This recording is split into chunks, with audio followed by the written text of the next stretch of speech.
Hello everyone and welcome to this new digital adventure. This is our fourth digital adventure together. So today I'm going to share with you this website called RPG Playground.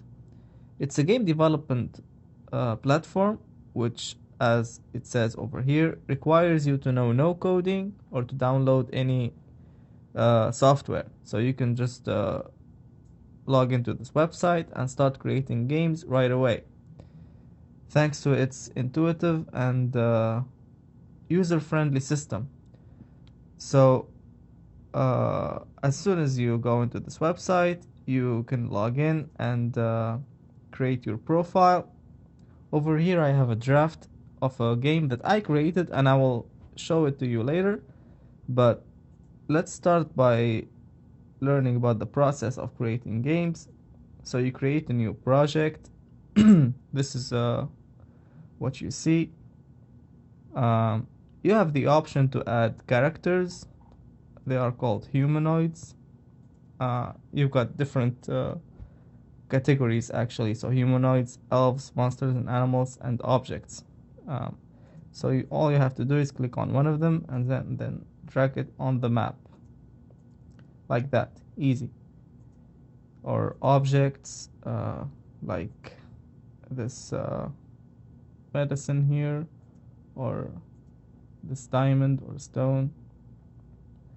And then you can also mess with the environment, so you can build anything you like. You've got these different environment or building tools. So for this one, for example, you can take this fence and I can just place it over here, and if I keep clicking with my mouse, I can just continue building, and I can add floor like this,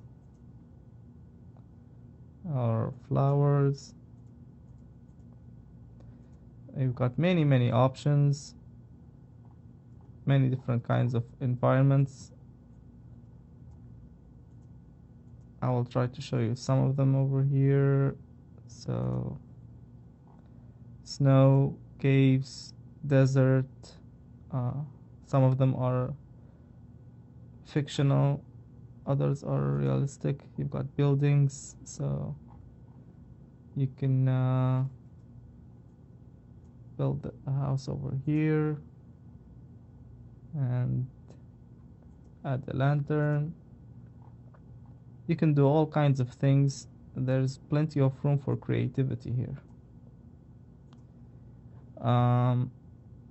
And you've got these tools that you can use to delete. This one deletes a single square. This one deletes an entire object. This one fills the background with whatever object you selected. This one moves things around. And this is a sampler.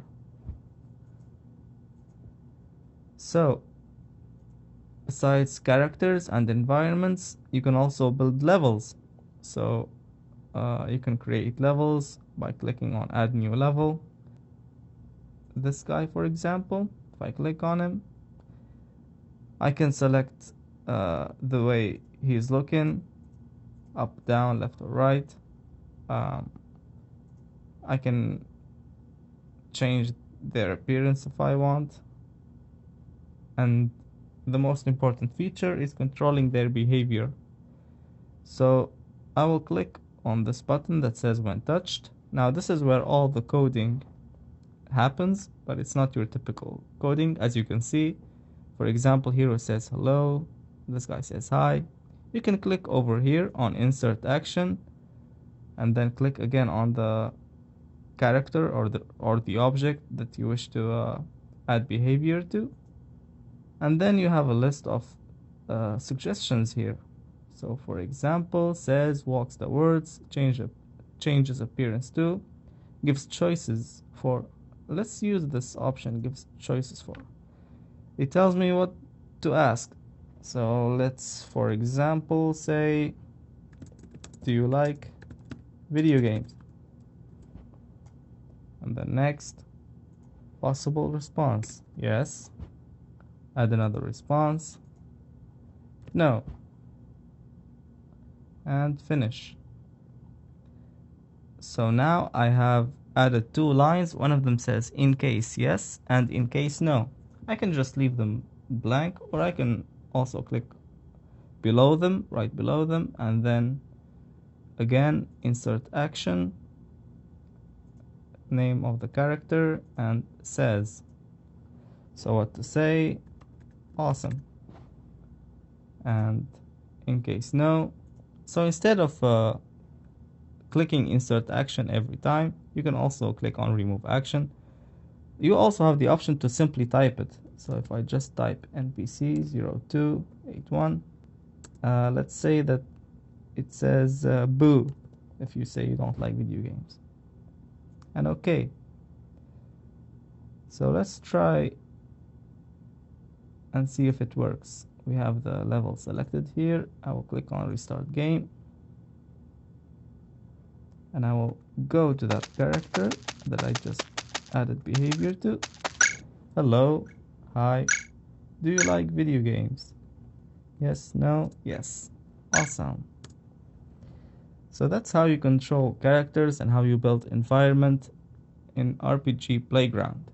The rest is up to you. So you can make up your own story, and choose the line of event, add different levels, whatever you can think of. So that's how you can create your own game in RPG Playground. Now let's go ahead and check the game that I created. It's called The Legend of Word Classes. It's an RPG game where the main character goes on a quest to learn about word classes. So that includes nouns, verbs, adverbs, and function words. I created this game because I noticed that my students struggled with differentiating word classes. So the thing with RPG Playground is that it doesn't have an option for full screen, and I like full screen. If you also like full screen, I have instructions here for how to get the game in full screen. If you don't really mind playing it as it is here, then you can just go ahead and click space to start. But I'll show you how to get it in full screen. So all you have to do is copy and paste this line over here. It might not always work correctly, so alternatively you can just write RPG Playground full screen in the search engine, and go to this YouTube video over here. Just copy this from the description. So copy that line, which is this exact line, but for some reason when I copy and paste it, it changes one of the symbols, and that stops it from working. But so all you have to do is right click anywhere in the page, and then click inspect, and then go to console over here, paste, and enter, and the game is now in full screen, which works great for me. So this is the intro of the game. Let's go ahead and play it. The Legend of Word Classes. All you have to do is click space and use the arrows of your keyboard for the controls. So this is the main character. This is the castle. And I'm gonna walk up to the king. Today we celebrate the anniversary of our victory in the war. Let us... Ha ha ha ha. This is the evil witch. She's the villain of the story. So she comes to our castle, says, I am the witch of the dark forest, and I am the rightful queen. I demand to be pronounced queen. The queen says, what? How dare you interrupt me? King says, pronounce me to your queen, or I will curse your entire kingdom. What will it be? King says, we will never submit to your evil wishes. And our hero says, we will never surrender. Then the evil witch decides to curse them all. So, your king and queen shall perish soon, then your kingdom shall become mine. So she casts a curse, first on the guards, and turns them into rats or mice. And then she casts a curse on the king and the queen, and they start aging quickly all of a sudden. And then the villagers run. Our king and queen are aging rapidly. At this rate, they will die soon. And this is where the evil witch leaves. So she'll wait for the king and queen to die. I'm scared. Everything hurts. Oh no, what can we do to save our kingdom? And the wise man of the village says, there is one powerful spell that can lift this curse. However, we need the Banbury potion to cast it. To get it, you have to collect the 5 word class stones. I will collect them, says the hero. Many warriors have tried, but no one has ever succeeded. One must defeat many monsters. If this is the only way, then I shall do it. And he goes on this quest to collect the stones of the word classes, enabled to manage to lift the curse. So I just created this maze on the very first level. I was still experimenting for fun. You can try and see how long it will take you to make it out of this maze. This is one example of the things that you can do with the game. I created all of this environment, all of these objects. Over there you can see a monster guarding a green stone. So I will walk up to the monster and try to kill them and take minimal damage. Up there on the right upper corner of the screen you can see my health. I took 10 damage, so I have 90 out of 100. And then I walk up to the stone. What is this? The monster was protecting it. This is one of the stones that the wise man told me about. I am the noun stone. The stone is talking. To collect me, you have to give the correct answer to my question. Are you ready? Yes. Nouns are one of the 4 major word classes, along with verbs, adjectives, adverbs. Nouns are the largest word class. So whenever you approach a word class stone, it will give you this mini lesson before asking you some questions. If you're unfamiliar with word classes, you'll find yourself learning a thing or two. Which one of these words is a noun? So this is a question. I have to pick the noun. Over here, it's the chair, clearly. Correct, great choice. Now we can move to the second question. Are you ready? Yes. Proper nouns are the names of specific people, animals. So if you answer incorrectly like I did over there, it will say try again and you need to walk up to the stone again. Proper nouns are the names. Which one of these words is a proper noun? Clearly it's Ohio. Correct, well done. Now we can move to the next final question. Are you ready? Yes. Concrete nouns refer to material objects which we can see or touch. Abstract nouns refer to things which are not. Okay, which one of these words is an abstract? It's dream. The noun stone is yours. Each monster must have a similar stone. I will collect them no matter what it takes. I'm gonna go over there and take the stairs. I'm now underground. You also encounter these mini monsters, so you can kill them the same way. And this one, I'm taking too much damage. I need to be careful. Then I walk up to the stone. And this is the adjective stone. I'll go ahead and skip the questions part in order to show you the most important parts of the story and to not spoil it for you. I'm done over here. I'll go up the stairs. Okay. I got several monsters here. Sometimes you can just evade them instead of fighting. I don't have much health left, so I'll avoid those two and then kill this one over here. And this is the verb stone. This is about transitive and intransitive verbs.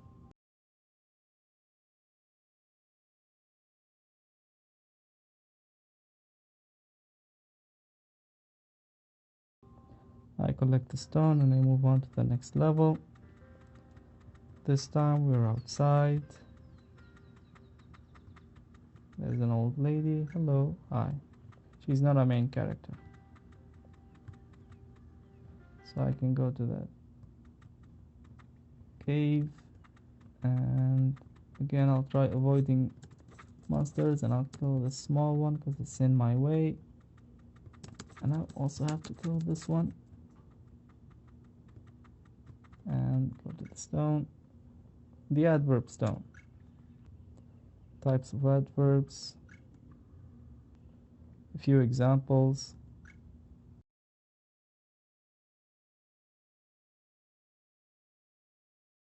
And now we've collected the adverb stone. So we've got the noun, verb, and adverb and adjective. This leaves the function word stone.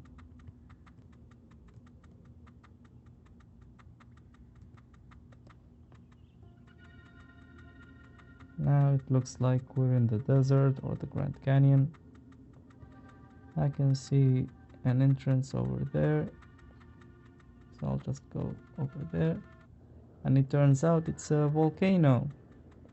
So now we're inside a volcano. I guess I'll have to kill this monster. And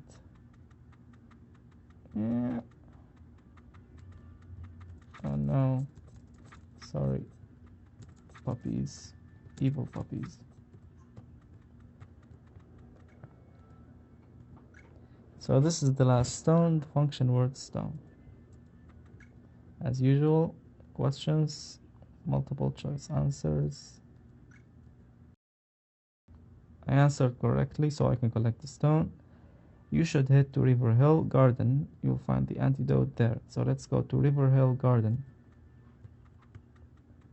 I think I'm supposed to go over there because I see an entrance. Of course, if you haven't played this game before, you would have to figure that out, and it would take you a little bit longer. Beautiful outside environment. So this is where I'm supposed to go. 5 pillars. Interesting. The number of pillars is equal to the number of stones. Let's try placing the stones on top of the pillars and see what happens. So he places the stones over there. Okay. The antidote. Yes. I better hurry up and take it to the castle before it's too late. The character is moving on its own over here. You can also code this into the game. So we've actually completed the game. The hero is now going to the castle, moving by himself. We are here today to honor our hero. He has shown exceptional bravery. He risked his own life to save our lives and our kingdom. We are eternally grateful to you. Thank you. Bravo. Thank you. Hooray! Thank you. Everybody's thanking the hero. Thank you, everyone. Defending this kingdom is an honor. So that's supposed to be my example of creating a game on RPG Playground. I hope you find it useful, and I hope you can create something entertaining and enjoy the process of doing so. Thank you and bye.